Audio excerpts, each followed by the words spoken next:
Okay. I think it's really cool that you meet in a tool shed. It is. Why do you reckon that's cool? Because my dad, I grew up, my dad was a plasterer, but he's a handyman. And we would have had tools all around the house, and ever since I was a boy, I would have been out in the work shed or playing with tools. So I feel very at home here. Well, you are. It's cool. It is cool. Do you know I met Rob a week and a half ago? And now he's a mate. He's been around to my place.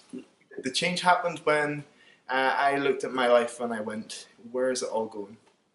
What is this, What inspired you to do that? Like, not everyone sits there and looks at their life.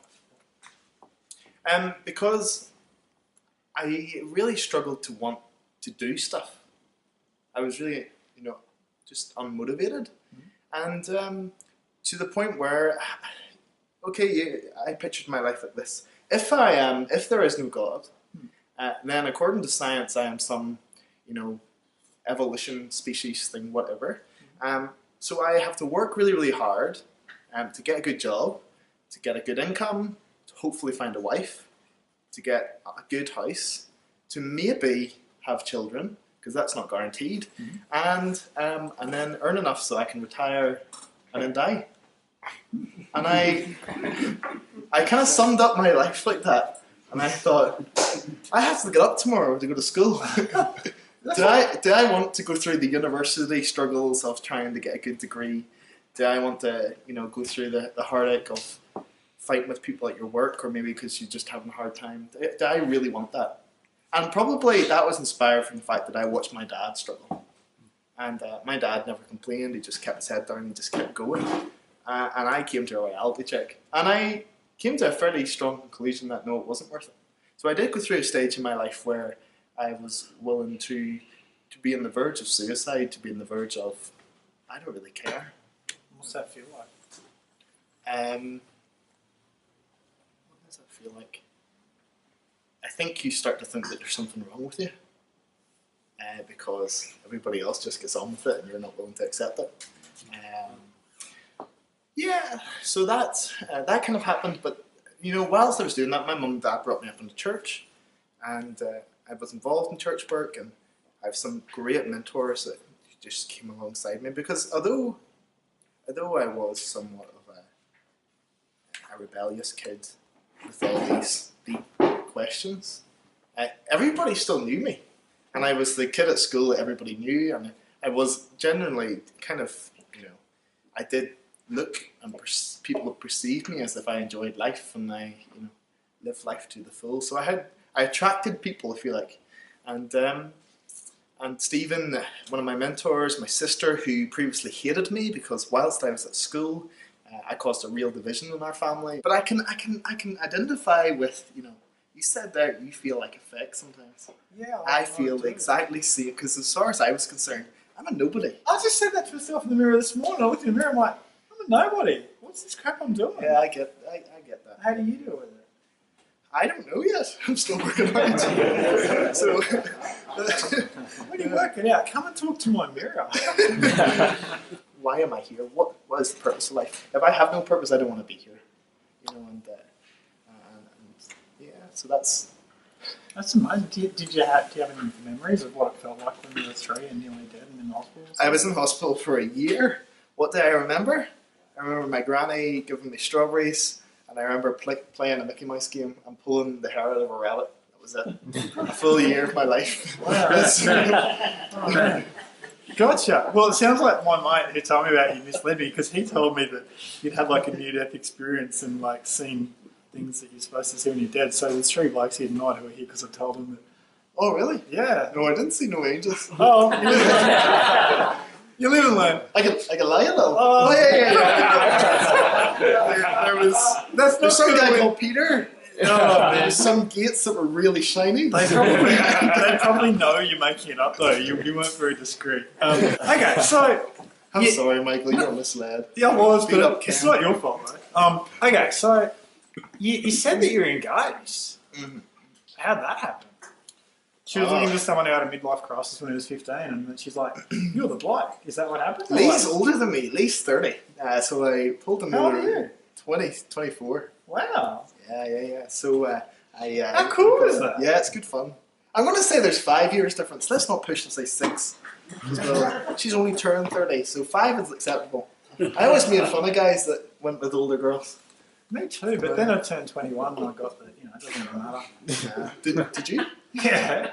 Well, my wife's older than me. How much? It's, Don't say not 6 6 months. years. No, it's about 2 years or something, but... Sorry. The Australians inspired me by the idea of the walkabout. The bush walkabout. Really? Oh, that inspired me. Wow. Because I feel like back home, because I've been a youth pastor for so long, I've seen fellas not really turn into men. I've seen grown men at the end of the age of 45 still behaving like children. So tell me about this. You're saying, what's this process you're talking about of seeing fellas not turn into men? Or how does someone The become a man? walkabout, I mean, you can correct me. I'm talking to By the the way, experts. if it's Australian history, we don't know it. Oh. We only watch American TV. Yeah, neither do I. Yeah, like, So the walkabout concept, as I perceive it, is that boys were pushed into the bush. They were given a knife or a spear or whatever, and they had to turn back a year later or something. So they had to go and hunt and be a man and learn their own independence, and then come back once they've sorted out all their crap. Yep. But that doesn't happen. So boys are mothered in our societies, and they maybe go in, and then you can't really express yourself too much as a man because, hey, then women start to get upset if you're too masculine, too boisterous, and so they don't really know how to express themselves. They don't know. It's just awkward, and so for me, I was in that stage where I didn't know full independence. So going away, I did this Camino de Santiago. It's a cycle across Spain. a cycle Across Spain. Gotcha. And That thing next to France. Sorry, I'm with you. So I flew into France in Biarritz. I came over to the French Pyrenees. Went into Spain, and then cycled to the west of Spain. It's about 1,400 kilometres. It's a fair jump. My And goodness. yeah, and when I was there, I sorted out a lot of rubbish. And here's why Lee is the most beautiful girl in the world to me. When I was in Spain, I met a few great people. I met a guy who lost his wife. He was 14 years of age when he met her. He was, in his middle 50s. She got diagnosed with cancer, and within 3 months she was gone. So here's a guy, and I'm looking at my woods thinking, woe to me. I've had such a hard time with Laura, and I meet this guy whose whole world, his kids, his job. He was a police officer in Portugal. His whole life has just been crumpled. And that's a reality check. Met another guy called Jean-Pierre, who lived in Bordeaux, but he's from Belgium. And he too lost his wife and was retired and just a strong man. At that stage, I had a reality check of what beauty really was. Beauty really is being able to trust someone with all you are and not have to impress all the time, not have to feel the pressure of having a nice clean car or a good job or be happy or be encouraging. Beauty is being able to have someone to accept you completely as you are. And when I came back home, there was Lee. Lee and I were best friends, but I never looked at her in that way ever. And as we started hanging out again, I thought, flip, this is my best friend. She's the girl that I rang after the Camino. I didn't even think about it. She's the one that when I get a result or when something happens, I'm on the phone to saying, this just happened to me. I want to share it with you. And she always inspires and picks up and encourages. And you talked about becoming a man. Are you a man yet? Just wondering. What's the qualifications? What is your take on that? What do you reckon? Oh, flip. So, do I feel like a man? I feel like a boy and I need to grow up on some things. Mm-hmm. Do I feel it? I don't know. Well, how would you know if you were a man? How would you be able to tell that? I would say, yeah, I am. Because here I am, 7,000 miles across the road, or across the world. And I'm ready to start a life of my own with another person. I think I felt like a man when I asked her to marry me. And when I started standing up to people and started to adjust priorities. Tell me about that. What's the standing up to people priorities thing? people always tell you what they want you to be, and you know what's best for you and your life, and that's all fine. But I was never a person just to sit down and do what I was told. So I had to work it out for myself, and although you can accept wisdom from other people, it's still, at the end of the day, it's being able to take a call and be able to stand by your decision, whether it's right or wrong, and be able to say, you know what, and take responsibility for your actions. And that's, that separates the boys from the men, and I feel like I am, funny, when I was driving here, I was thinking about the radio show, and I was thinking, Michael has this amazing habit of asking you questions off the cuff that are huge consequences if you answer them wrong. And I said to myself, what's the worst that could happen? See someone come into church someday and say, he said that in the radio, that's wrong. And you're right. You know what I'm thinking? Like, he just defined, to him, a man is someone who owns their crap, right? And you also declared that you are a man. Mm-hmm. Like, Fred, you're like the manhood expert around here. Do you reckon he's a man? Absolutely. Why do you reckon that? Just from listening to him. What is it that he said that makes you go, he's got it? I don't think you can answer that 100% because he only knows himself in his heart whether he's mature or not. But it's a huge question. Like, most boys don't know what it is to be a man. And we don't teach them what it is to be a man. And they go around pretending. So this is a big, big issue. Are you a man? Yeah, I am now, but it took me a long time.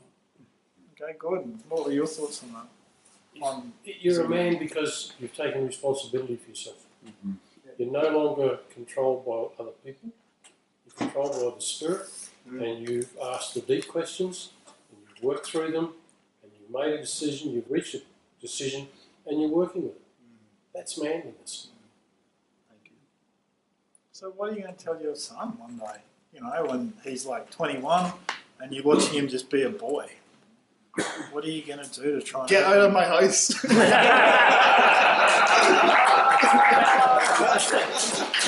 Why aren't you married yet? I'm 21, I haven't met someone 27 yet. I listen to you. No, I'm like you. I love an older wife. Mike, how many kids have you got? 7. Wow. How many of them are blokes? 2. How old are you? 20. Are you a man yet? How would you know if you're a man? I'd say not yet. Yeah, still living at home. Yeah. For sure.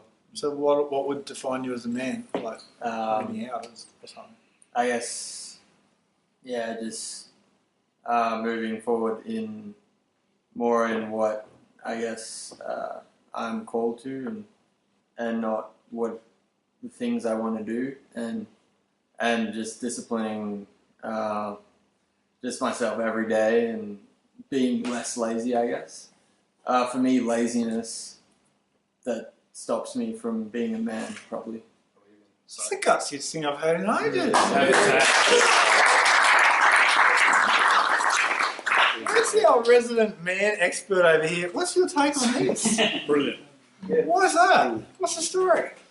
I've always admired you and how clearly you think and how you know what you want.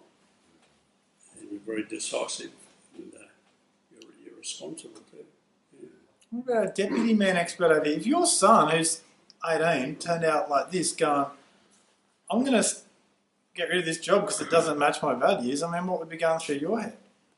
Life's too short, isn't it, to live with regrets and doing something that you just don't like doing. My mum told me I could be an ice cream man. That'd be like the best job in the world. I get so big. Wow, well, I'll tell you what, this interview's just like spilled out into 12 other things. Do you know my dad, right? My dad has been calling me.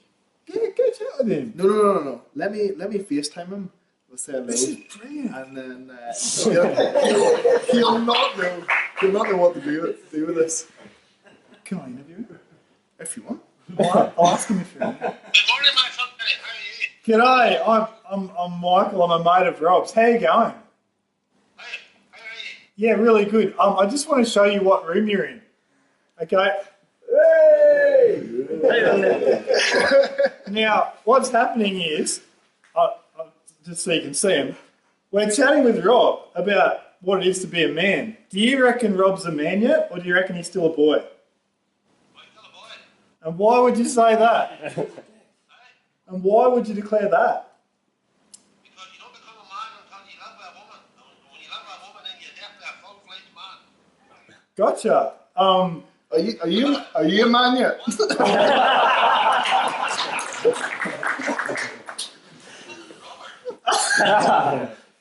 Well, can I tell you what we've been dealing with today? We've sort of been having a look with him at some of his values and stuff, and we've realised that he's a bloke who he takes responsibility and he sort of leads courageously, really, his own path. And even though he's not yet a man by your definition, we've collectively decided. Yeah, you will be soon. We've collectively decided that he's a man, so we just called to let you know that your son is officially a man. I